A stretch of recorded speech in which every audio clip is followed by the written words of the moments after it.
Hey, this is Splash of Gas with Dave Weichert, a NASCAR and racing podcast.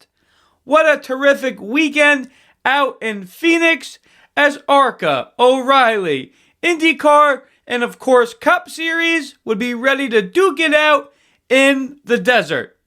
Covered the ARCA race on the second episode from last week with them racing last Thursday. Once IndyCar would wrap up Saturday afternoon, O'Reilly Series, Jesse Love, Austin Hill, Justin Allgaier, Sammy Smith, plus the rest of the field would be ready to put on a Saturday night special for the fans. Then the big one for the Cup Series on Sunday, Kyle Larson, Denny Hamlin, Joey Logano, Ryan Blaney, plus the rest of the regulars would be ready to rumble at the track in Arizona. Yellow flag, green flag, discussions with Dave, paint scheme of the week, NASCAR history time, trivia time, plus interviews with Cole Butcher, and plus so much more on this episode of Splash of Gas. As always, we're sponsored by Magical Travel with Dave, aka Disney Dave Weichert, my father. He will be able to help you with all your Disney and Universal vacation needs. He can be reached at DisneyDaveW@Verizon.net. Please make sure you follow all the Splash of Gas social medias for midweek and on-track updates. Instagram, Facebook, and YouTube are all Splash of Gas with Dave Weichert. IndyCar shout-out. IndyCar would be the first half of the Desert Double Saturday afternoon, and they put on a show. David Malukas started on the pole. However, Christian Rasmussen controlled the lead until being put into the wall by Will Power. In the end, it would be Team Penske, Joseph Newgarden, winning the Good Ranchers 250 at Phoenix. This is Newgarden's first win in the 2026 IndyCar season. Joseph took tires late on a caution and drove his way through the field, putting the Team Penske number 2 in victory lane. Now for trivia question time. This episode's question is, with Cup Series and Xfinity racing in Las Vegas next weekend, who won the first Cup Series race in Las Vegas, the Las Vegas 400, in 1998? Answer coming at the end. Now for the O'Reilly Series recap from Phoenix. O'Reilly Series would be ready to put on a show Saturday night after IndyCar. Taylor Gray would be the fastest in qualifying and be on the pole. Gray and Jesse Love take the field to green. Gray leads early, then on lap 12, Jesse Love makes the pass for the lead. Love would take the lead for most of the stage. Until 3 laps to go, Sammy Smith makes the pass on Love and wins stage 1. Jesse Love and Carson Kvapil follow. Love and Kvapil restart for the middle stage. Jesse Love pulls out for the front spot again. This time, no one would catch him, having over a 2.5 second lead with 16 laps left in stage 2. Love would continue to pull away and win the second stage. Jesse Love and Taylor Gray restart for the third and final stage. Love again leads. After several laps of battling, Carson Kvapil clears Love for the lead on lap 139. 10 laps later, Sheldon Creed passes Love for the second spot. The next lap, green flag pit stops start to begin.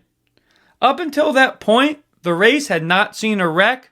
2 quick yellow flags would fly on lap 165, then again on lap 174, first for a LeVar Scott spin, then for a tangle-up between Brendan Jones and Sammy Smith, which would collect 5 others.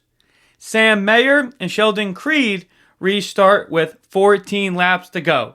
Jesse Love and Justin Allgaier each get past Mayer and Sheldon Creed. Love takes the top spot with Allgaier in second. Could the veteran Allgaier make the pass?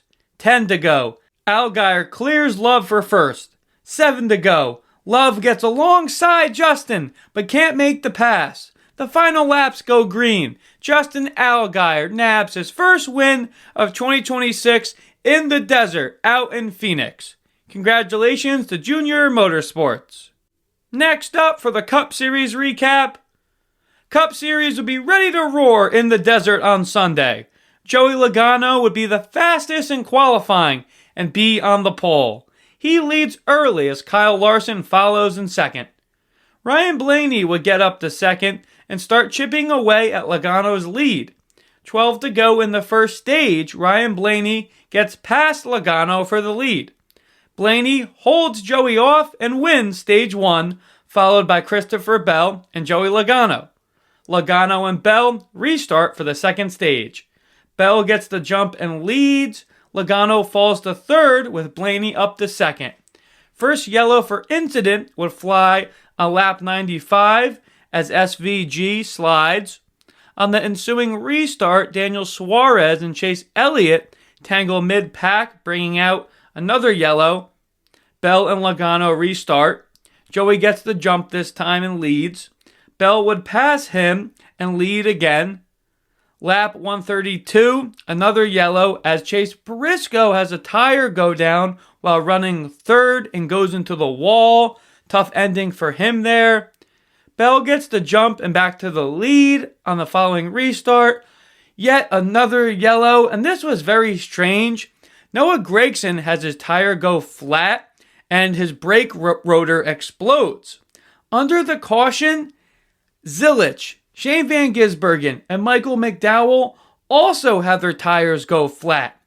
What's going on with the tires? More on that on Discussions with Dave. Bell leads again after another restart. Christopher Bell wins stage 2. Denny Hamlin and Logano follow. Who would take the third and final stage?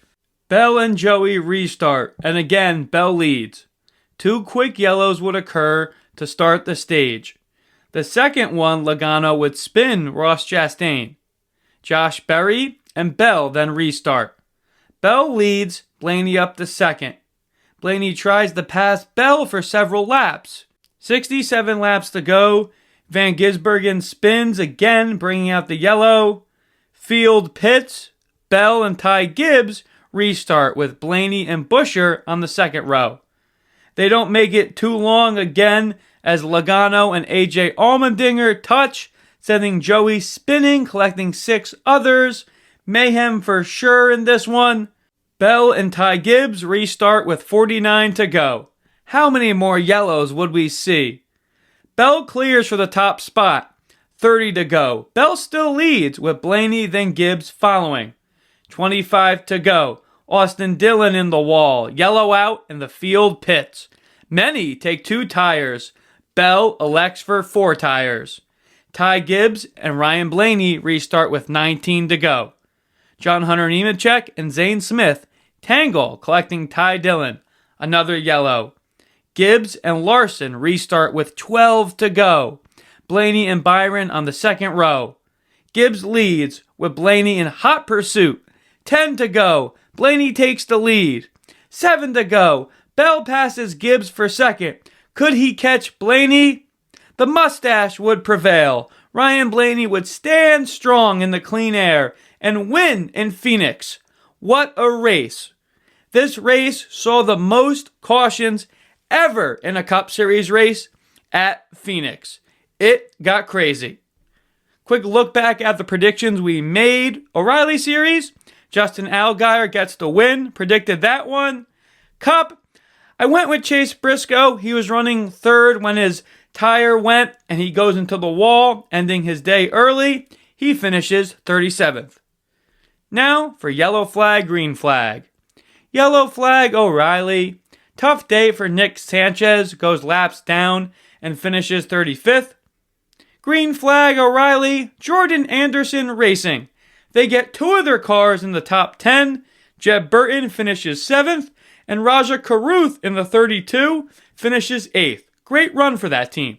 Yellow flag, Cup Series. Joey Logano. He was running up front, makes a few bad moves, and pays the price, getting wrecked out after being on the pole.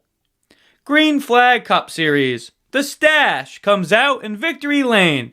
Ryan Blaney makes it happen and gets the win, his first of the season. Even with the two other Team Penske cars wrecking out, Blaney makes it count when needed.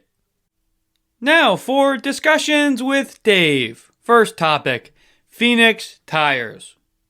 On Saturday, we did see the tires come center stage with numerous guys really pushing and their teams pushing the tires to the limit. Saw Briscoe going to the wall, Noah Gragson, which Gragson then blows a brake rotor, which multiple people run over, cutting their tires out. Was definitely several unique tire situations for sure. If you recall last year, NASCAR at some points did have a primary tire and an option tire. The option tire was a more softer tire that wore quicker than the main one that was used. In the championship race in Phoenix last year, the option tire, that same compound, was the primary tire used, and just like this Phoenix as well. And several crew chiefs are aggressive with their tire management strategy last Sunday, and some pay the price. Moving right along, as we were talking about, IndyCar and NASCAR would be sharing the weekend out in Phoenix, hence the Desert Double. And Team Penske, and they are celebrating their 60th anniversary to put two cherries on top. Joseph Newgarden wins Saturday in the IndyCar race. Then look who comes up on Sunday. Ryan Blaney from Team Penske as well.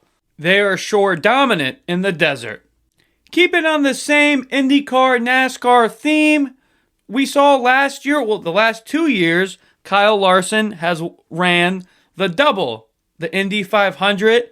Then later that evening, on the NASCAR side of things, the Coca-Cola 600. Trackhouse rookie Connor Zilisch was asked about running the double during the IndyCar race. He said it is something that he really wants to pursue in the future, but just not right during his rookie year. I totally understand. There's such a big learning curve, even from a guy that just won over 10 races last year in the Xfinity Series, moving into the Cup Series. And Trackhouse doesn't want to push that. I totally respect that and understand their thinking in that. They totally could have pushed Connor into an IndyCar seat his rookie year. It probably wouldn't have benefited him besides the sponsors. Smart move on their behalf. Is really going to be awesome to see Connor Zilisch in the IndyCar. Kyle Larson, he did wreck a couple times between the practices and in the 500s he's been in so far. We have seen Connor pick up new cars very quickly. Once he gets an opportunity to drive an IndyCar, what will he do? Moving right along in DWD, the 38 team, Sammy Smith, is hit with unapproved adjustments as NASCAR observes one of their crews making changes to the underbody. That is a no-no. NASCAR then re-inspected the car. Will Norris, crew chief of the 38, was ejected from Phoenix, and they had to start at the tail of the field. They will be penalized points as well. Zane had been having a pretty decent start to the year for him compared to past years. What effect will this penalty have on the 38 team? That wraps up Discussions with Dave, Part 1. Now for Paint Scheme of the Week. Last couple Paint Scheme of the Weeks, I've been going away from the throwback paint schemes to more present day, and we stay on that.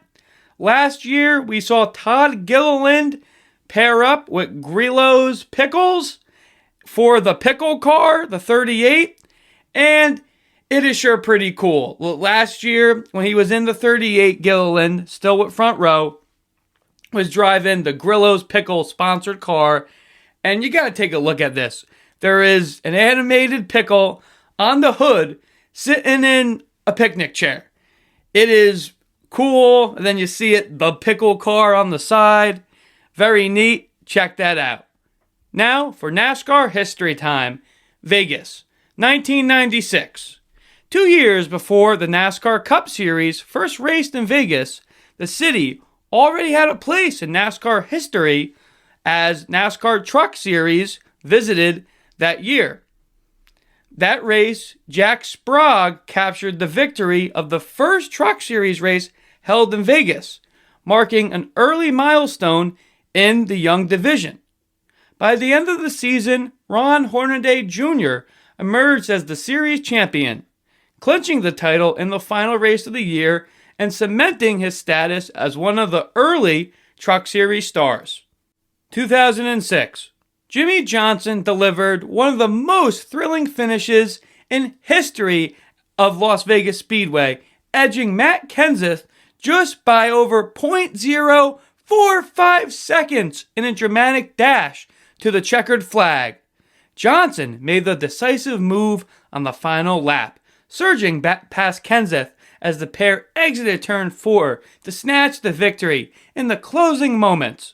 The razor-thin margin remains the closest NASCAR Cup Series finish ever recorded at Vegas.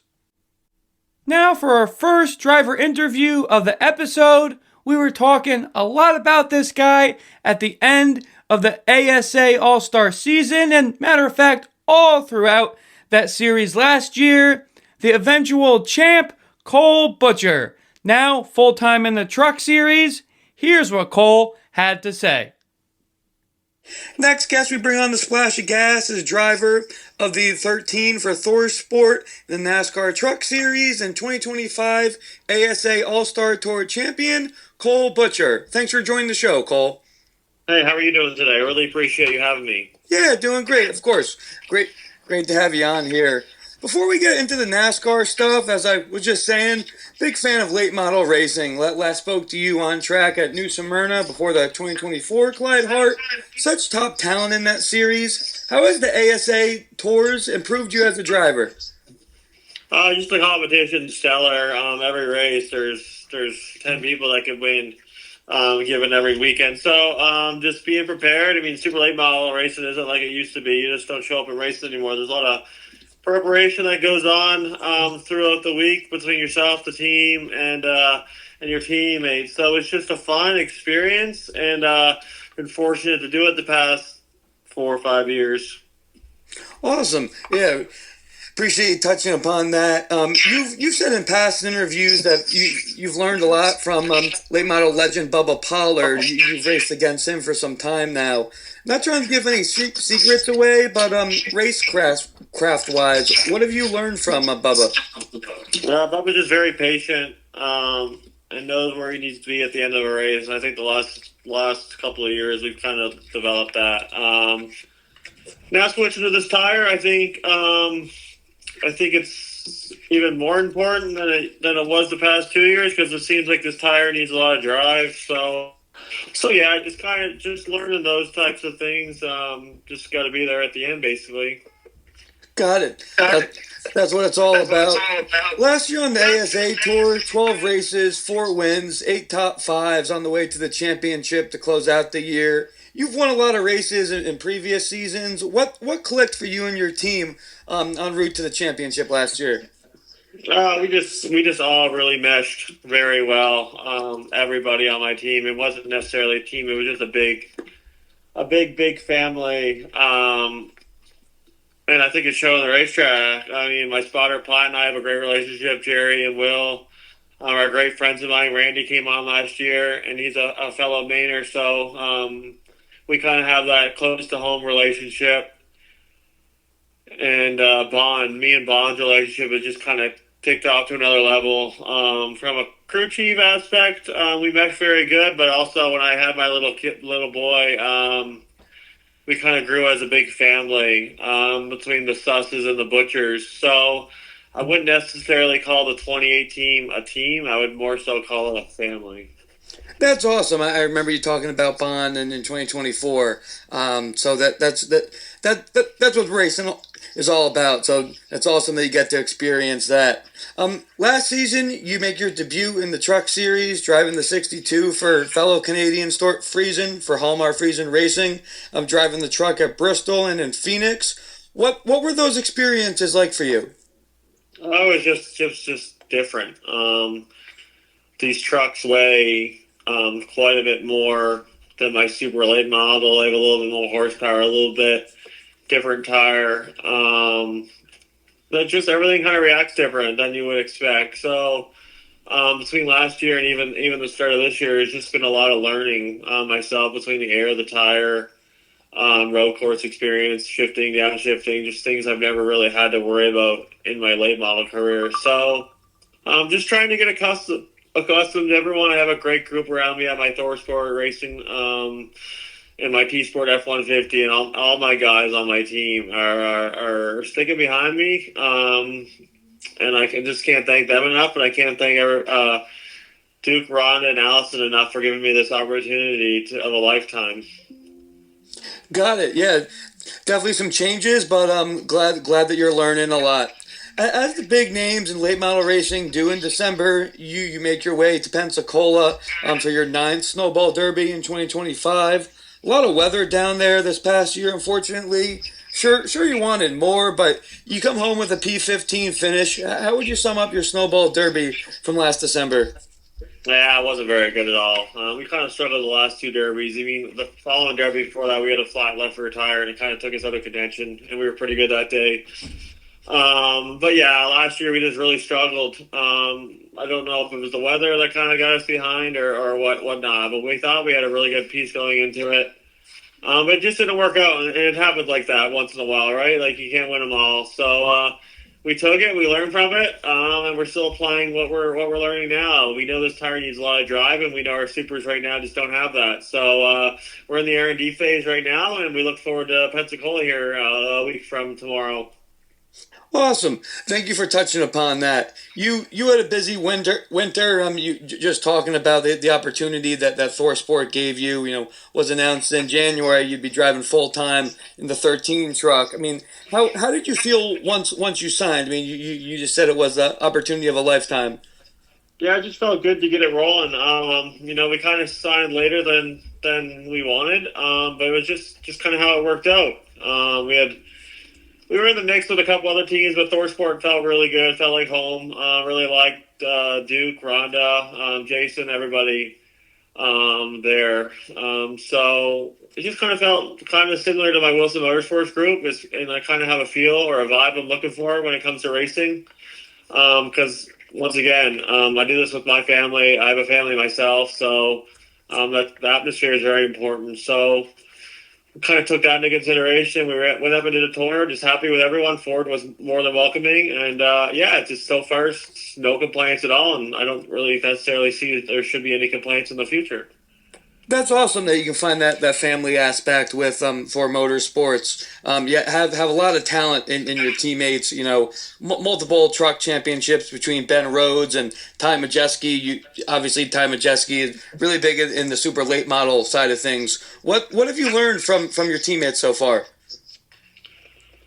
Just a lot of air. I relied on Ben, Ty, and Jake a lot. We all get along. So me, Jake, and Ty come from the late model side of things. So it's fantastic. And then we got good old Ben. He's kind of our veteran that I rely on. So everybody meshes really well. But this right side body is a little bit different. It doesn't have as much hook in the rear quarter panels as it used to. So everybody's a little bit freer. And just trying to understand the air, basically.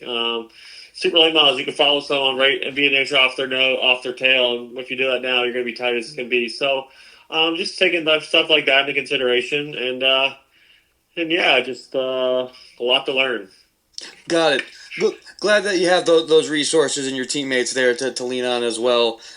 Also in January, you head down to Daytona for the ARCA practice. I'm assuming a lot of learning with the aero there as well. Yeah, for sure. Just a lot. Daytona was a lot. Just you're dancing around a lot. I mean, definitely looks easier on TV than it was in person. Was able to come over there unscathed, and then just a little mishap in the race between me and Chris Wright. Took us out of contention there, but we were pretty sporty at St. Pete, and that was my first really big car road experience. So really no really complaints. Like to have we've matched our best finish a couple of weekends in a row, or between Daytona and St. Pete. So we're looking forward to Darlington, Bristol, Rockingham, and getting to do some racing. And yeah, it's what we're here for, to do some short track racing and get accustomed to these big tracks. Yeah, can't wait to see you on the short track. Getting into St. Petersburg, Truck Series, first time ever running there, sharing the weekend with IndyCar. Practice gets shortened, qualifying gets canceled. I mean, course layout wise, what did you like? What did you not like? What worked for you there? It's just all different.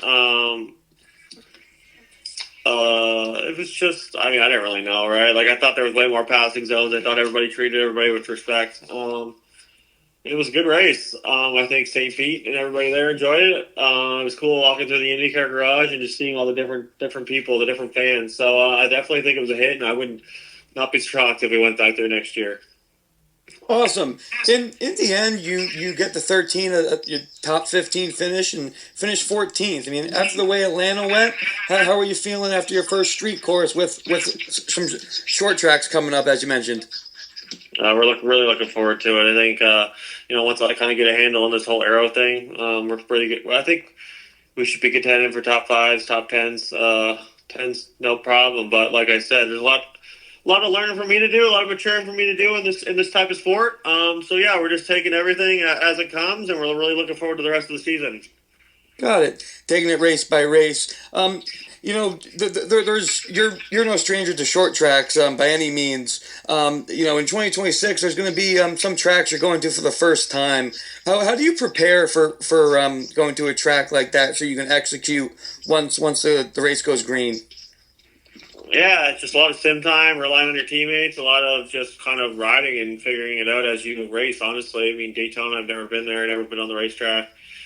Truck until we did a little bit of practice, a little bit of qualifying, a lot of racing. So it's just, just being smart, calming down, knowing you can't win everything, and basically just tell myself, in order to win, you must finish. So that's kind of the memo that we've kind of started rolling with. And realistically, you got to be there at the start. You got to be there at the end in order to make anything happen. So we just got to take that and just run with it. Good quote for sure. And last question, Cole. I'm sure you've, as you mentioned, a lot of learning in this year. I mean, what are your goals for 2026 as we said, still the front half of the season? For sure. We're going after that rookie of the year. So it'd be nice to get that top 10 in points and, just work our way up, top 10, top 5, top 3, just see what happens basically. But, just make sure we bring the trucks home in one piece every weekend. And I think that would be a win on itself. Awesome. Really appreciate the time. It did pick you as the preseason rookie of the year. So I can't wait to see you back at the track soon. And best of luck, Cole. Yeah, perfect. I really appreciate your time. Yep. Thank you. Appreciate you. Have a good one, man. Thank you. Bye-bye. What a good time chatting with Cole. Hope you all appreciated that. Now for discussions with Dave, part 2. Starting back with Cletus McFarland announced pairing up with Richard Childress. He will make his Xfinity debut upcoming at Rockingham just in a couple races. We're speaking about this last episode. There has been a lot of people that have been outspoken about this. Not that Cletus is a bad guy at all, by no means, no one is saying that, but experience level wise, he just has not ran that many races to be all of a sudden in the Truck Series, in O'Reilly Xfinity. And Cletus has embraced this. He's honest when he messes up. This isn't anything bad towards the direction that Cletus is going at. Cletus is a motorsports enthusiast, and he has so many followers that bring sponsors, and they have money. And just as Natalie Decker was saying when we had her on the show 2 episodes ago, sponsors sometimes can really control the sport. As we see RCR pairing up with Cletus. And on the other hand, it's great for the sport. It's bringing in a whole bunch of people from his following that might not be oval track diehards, putting eyes on NASCAR and just the sport in general. Kyle Busch, who will be Cletus's teammate with being Team RCR, came out and said this past week about Cletus now announcing that he's going to run the O'Reilly race in Rockingham with RCR. My son's probably ran more races than he has, and he's 10 years old. You know what I mean? So I don't think that sits well with many of us. I think there is a lot of people in the NASCAR garages that agree with Kyle Busch's opinion. Kyle Petty also had a similar statement to Busch. In the end, Cletus is accepting all the criticism, and he knows he has a lot to learn. And he's in this position not because he has the money. He didn't start out with it. He started out with just a love for cars, a love for motorsports. And isn't that all what we dreamed about? Being a kid, getting a chance to race a race car? Yes, and Cletus has advanced many of those steps very quickly and has even skipped some. In the end, sometimes any publicity is good. Cletus going higher and higher through NASCAR. Yes, he might get into some hairy situations. He might cause a wreck that could take out others. Getting more eyes on NASCAR, in that grand scheme of things, I don't think is a bad thing. Moving right along, unfortunately, Alex Bowman is not yet cleared, still dealing with his vertigo, which took him out of the car during the Circuit of the America race. Anthony Alfredo filled in Phoenix. Justin Allgaier was just announced will sub in for Alex Bowman at Vegas. We have seen Allgaier fill in for Bowman before in the 48 as Junior Motorsports and Hendrick Motorsports do have a partnership. If Bowman is out for an extended period of time, expect Allgaier to fill that 48 seat. And as we know, well earned for the NASCAR journeyman and Justin Allgaier, a veteran of the sport, 2024, then Xfinity Series champion. He is fresh off the win in Phoenix, as we know. Also, Justin won in Vegas in the Xfinity car last year. Definitely a good replacement for Bowman. Still, nonetheless, hope for Alex for a speedy and quick recovery. Now, the TV ratings for Phoenix are in. Fox Sports 1 had 2.84 million viewers of last weekend's Straight Talk Wireless 400th NASCAR Cup Series race at Phoenix. Last year, the same race got around the same, slightly more in 2026. Last year's number was 2.818. So, good to be consistent, I guess, with NASCAR, where some people are critical of the TV ratings.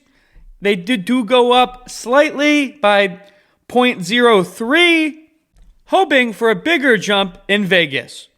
From Phoenix, and as we were talking in discussions with Dave, part 1 was definitely critical of Goodyear, tire manufacturer, in last weekend.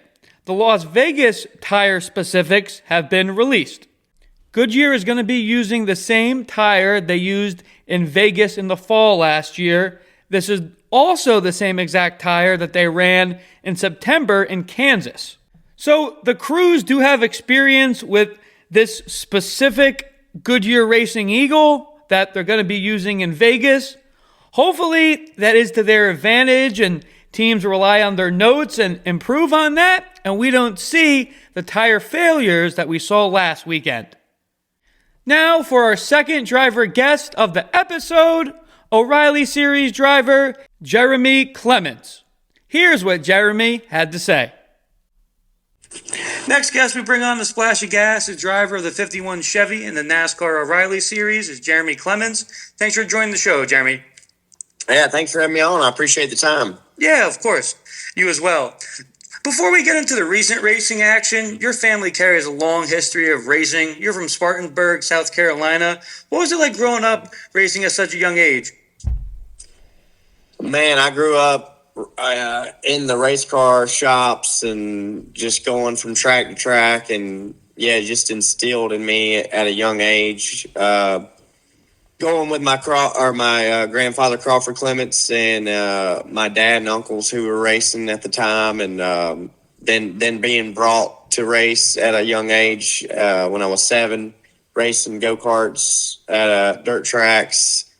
So yeah, my love for racing was very young age, and always wanted to be a race car driver from young on. So I've been very blessed to do something I love to do for this amount of time. So it's been it's been an awesome ride. Heck yeah. Thank you for touching upon that. Your really long history that you and your family have in racing. You experienced a scary injury on the dirt track early in your career. Believe it took you about a year to get back on the track. What did you learn from that whole experience as a person and driver? Yeah, that was definitely a rough time for myself as a young race car driver. You know, doing some ARCA racing and dirt late model racing at the same time, and was had a ride lined up now in the O'Reilly Auto Parts Series that Regan Smith ended up getting. So yeah, it was a tough year. A lot of headache and hurt and 10 surgeries and physical therapy, and but very blessed to still have my hand and arm because they were wanting to amputate it, you know, when I first went in. So yeah, just didn't understand the why and the how and all that. So it was rough for sure, but I leaned on my faith and was able to get through it. Learned that I was tough as hell, but I definitely needed the good Lord above to help me get through it to get to the next phase of my life. Got it. That prayer and faith are such strong things, and I'm glad that you were able to lean on that and overcome everything. Yeah, for sure. It was, you look back and like, wow, I can't believe I went through that, but I wouldn't have been able to do it without my Lord and Savior. That's for sure. Got that right. Glad you had that experience and were over to overcome that. Your team, Jeremy Clements Racing, is family run, as we were just touching upon. Been in the sport for a while. I mean, you're competing with some teams that have more resources, more people. What's it like continuing your family's legacy with this current group? Yeah, it's the sport's changed a ton. We've been in it full time since 2011, and always wanted to be in NASCAR, and these O'Reilly Auto Parts cars in series is certainly my favorite. I mean, the cars are so much fun to drive, and we usually have a good group of drivers to race with week in and week out. But yeah, it's just been a place where we can make a home and be able to fund it with different partners, and the race winnings keep us going. So it's been great. And then this year we got the Haas Factory Team Alliance, which has definitely stepped up our game and gave us more speed to compete, because the competition in this series is unreal. And it is super tough. And I feel like it's the toughest it's ever been currently at the moment. So we had to step up our game to be able to even have a chance to run up front. Got it. Yeah, you just mentioned the partnership with Haas Factory Team. What's it like working with those guys? Yeah, it's been great for sure. I mean, they definitely have some amazing equipment and some fast Chevys, and we've had some things that have gone on in the first 3 races that will get fixed as the season goes on. I mean, we got wrecked at Daytona, had track bar mount break at Atlanta, and then had steering issues the whole time at Coda. So those things that get worked out. The wreck at Daytona I'm not even talking about. We had some things in practice happen that we didn't get to really do our practice like we wanted to. So, but yeah, it's been amazing, and we had a very fast Chevy at Phoenix, so that was exciting to see, and really looking forward to these next 6 races to see where we're at as a team. And if we keep bringing the kind of speed that we just brought at Phoenix, we're going to be A-okay. Gotcha. Yeah. Get more into Phoenix last weekend. Once you unloaded, you had the best qualifying of the year. P21, get stage points, and stage 2, come out with a P11 finish. I mean, how were you feeling leaving the desert on Saturday? Yeah, I mean, I felt, in practice, we saw that we had a great long run car, and that really showed up in the race. We got on the splitter too bad in qualifying and couldn't get the car to turn, so didn't qualify where I thought we would. But yeah, in the race, just made the car better and better and was able to get up there, and didn't keep the best track position over our pit stop. So in the long run, after the second stage, we were able to get two in the top 5, and then we had a couple late restarts there that got knocked around and didn't go our way, so ended up 11th. But all in all, a solid day. Not the finish that I was hoping for. I honestly thought we could finish. Well, I knew we could finish in top 5 and even maybe compete for the win. We was passing the 1 before the last caution came out for 4th, and then just didn't go our way, like I said, in the restart. So that's just the way it goes. But we'll battle hard and be ready for next time. Got it. Hope you guys can rebound right in Vegas. Last weekend, as you saw, IndyCar was in town in Phoenix also, racing Saturday afternoon before the O'Reilly race. I mean, I'm not an open wheel guy unless it's modified, but it seemed pretty cool having the IndyCars in town. Did you get a chance to watch their race or talk to any of those drivers? Yeah, I certainly did. I actually watched a good bit of the race on top of the haulers there in turn 1 and 2. And that was a ton of fun. I usually love watching that racing when we do the double headers like we did at the Indy Road Course in past years. So, yeah, I would think, to me, it's a no-brainer to do these double headers with them because it certainly puts a lot of on-track activity for the fans, and they get to see different kind of racing. So I applaud it. I think it's great. I hope we see more of it. Awesome. Yeah, I thought with the Truck Series in St. Pete, and then the Desert Double really did was great racing in all of it. So I totally hope they continue to do that. Throwing it back to your second career win in Daytona. I was actually camping in the infield for that summer. Remember, it was a late night. A few overtimes. You go on to victory lane. I mean, what did you see there? With all those restarts, and then what happened with the inspection? I remember it didn't go the smoothest at first with NASCAR. It was certainly a great evening. It was a late night. Didn't get the race started until probably 10:45, and then just typical Daytona. We were able to survive one of the big wrecks, and then we restarted in the top 5 and just kept working our way to the lead, and was able to take advantage of it, and had a good run the last restart. And I think Timmy Hill ended up going with me instead of Allmendinger and pushed me out to the lead, and then we were able to win, which was amazing. So what a fun night that was. Certainly had more plate races not work out than did, so certainly was awesome to have that one go in our favor and get the checkered flag. But then in the inspections process, they were looking at our intake manifold, which didn't even have to be looked at actually, because they were just checking them at the start of the season. So ours was like 5 thousandths out of tolerance, the opposite way you would want it actually, because this is an intake we've been racing for a number of years, and that just happens as they wear and tear, I guess. So yeah, just was able to go to NASCAR court and fight it, and we were able to win and get the victory reinstated. And so that was all awesome. Obviously, would have much rather not have to do all that, but glad that process was there for us to take. Got it. Yeah, same here. Remember, it was a long, hot night, and just really appreciate the detail on with the intake manifold and the details after. Cool. Thank you.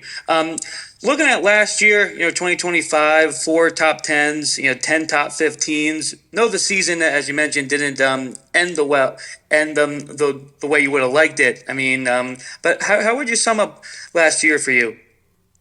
It was probably, I would say, it was a rough season for the most part. We had some good runs going that got ended because of mechanical failures or wrecks and this and that. So, yeah, all in all, disappointing season.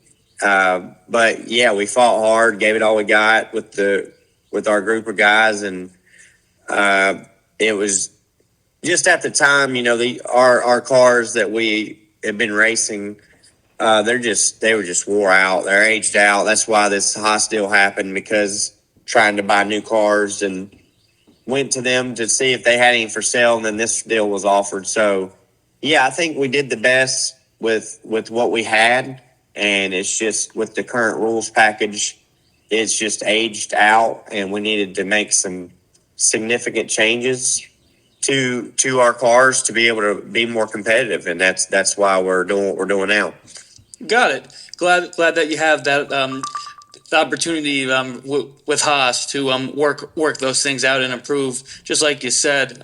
After Phoenix, have Vegas this upcoming weekend. You have 5 career top 15 finishes there. How are you feeling going to the first, or I guess would be the second mile and a half of the season in Vegas? I feel great. I mean, I'm excited to drive these Chevys and see what they got at our first true mile and a half race. Atlanta's restricted plate race. Yeah, so it's not the same as this will be, but yeah, it's gonna be very hot Saturday, but with the way I've talked to the Haas guys and their past seasons there, races, they've been pretty sporty, and so I certainly am looking forward to having the same opportunity running up front with those cars. I think we should be fast. I'd be surprised if we weren't, so, to be honest. So I'm just going to go do what I do. And honestly, it's been easier driving these cars. I mean, they're just faster, so it makes my job easier as a driver. I still drive as hard as I did. I just go faster. So should be that way this weekend. But man, the competition level is crazy. I did another interview where they brought up some names like Larson and Briscoe and Zillage, and Cole Custer's going to be in the race, and another Haas car. So there's going to be some stout competition out there this weekend, which there was last weekend at Phoenix. So as long as we are able to do what we just did, we're going to be fine. Seems like you'll have the speed, just as you were saying, for sure. And last question. Know your focus on each and every race, and you said you're looking forward to going to Vegas. I mean, any other tracks that you're looking forward to the rest of this regular season? Oh yeah, certainly. Like I said, I'd say the next 6 I'm excited about. Going from Vegas to Darlington's going to be so much fun. I love that track. Very challenging. To Martinsville, I love the short tracks and eager to see what we got those kind of tracks. Rockingham, we had a great test there, and was P2 the last session we did. And then Bristol. Bristol is my favorite track on the schedule, and we certainly usually run good there. So looking forward to even maybe contending for a win in these cars. And then Kansas, we go there after Bristol, see what we got another mile and a half. So, and then just looking down through the list, there's honestly a lot of tracks that I feel like we can compete at and have a shot at this thing to win. There's multiple tracks I see: Pocono, Iowa, St. Louis. So, yeah, all these tracks I'm really looking forward to, man. You give me a fast car, we're going to run up front. Awesome. Sounds like you guys will be bringing that speed for all of them, and appreciate all the details on the ones that you're really excited for. Planning on being down in Bristol as well, so can't wait for that. And thanks so much for the time, Jeremy. We'll be cheering you on in the 51 this weekend in Vegas, and hope to have you on before the season ends. Oh, thank you so much, David. Look forward to some great racing coming up and seeing everybody at the tracks. Heck yeah. We'll see you then. Thank you again, Jeremy. All right, buddy. Appreciate it. See ya. Bye-bye. Now for the drivers to look out for, O'Reilly Series from Vegas. Just as Jeremy said, definitely a stacked field. Cole Custer driving the 0 for SS Greenlight Racing. Cole, as we know, is a past series champ and a full-time Cup driver now for Haas Factory Team. Connor Zilic is jumping down from the Cup Series in this one. He will be looking for redemption after Coda in the O'Reilly car didn't go his way. Last year's series champ Jesse Love was quick last weekend in Phoenix. He had a solid run in the fall race there last year. Believe he should be up front. We'll keep going with the past championship winners. 2024 champion and last week's winner from Phoenix, Justin Allgaier. He won the last time O'Reilly was in Vegas as well.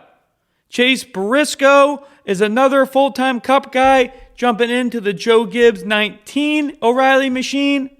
The 21, the second car from RCR, should be quick as lightning in this one too. As Jeremy was just saying, those Haas factory cars should be quick. Look out for Jeremy in the 51 plus Sam Mayer. Last but not least, 2025's Cup Series champ Kyle Larson will be in the 88. At the moment, Larson is the outright favorite. Now, drivers to look out for Vegas Cup Series. We'll start it off with the guy that won the fall Vegas race last year, Denny Hamlin. We just mentioned his name in O'Reilly. Kyle Larson definitely going to be contending as well. Other Joe Gibbs teammates to Hamlin, Christopher Bell, Chase Briscoe should be up front. And we'll keep it on Team Toyota. The guy that won the first 3 races in the year, he's going to be contending. We know that. Tyler Reddick. Believe RFK will have a good day out in Vegas. Brad Keselowski, Ryan Preece. Look out for those guys. Last but not least, we mentioned how Justin Allgaier will be filling in for Alex Bowman. Bowman finished 7th in Vegas in the fall last year. And on the O'Reilly side, Allgaier got the win there in the fall. Justin will be doing double duty. I think he will have a top 5 car on Sunday. Now for Fast AV's bets. O'Reilly, give me Brandon Jones top 3 is plus 400. Cup Series, Justin Allgaier top 5 for the Cup Series is plus 750. I think that's very good odds for him. Now for trivia answer time. This episode's question is, who won the first Cup Series race in Las Vegas in 1996, the Las Vegas 400? Answer is, driving the number 7 Ford, Mark Martin. Now our predictions for Vegas. O'Reilly, I think Allgaier with the hot hand goes back to back. Cup Series, give me Christopher Bell. As always, we're sponsored by Magical Travel with Dave, aka Disney Dave Weichert, my father. He will be able to help you with all your Disney and Universal vacation needs. He can be reached at DisneyDaveW@Verizon.net. Please make sure you follow all the Splash of Gas social medias for midweek and on-track updates. Instagram, Facebook, and YouTube are all Splash of Gas with Dave Weichert. Hope everyone has enjoyed this episode and the spring weather. Till next time, everybody, Splash of Gas out.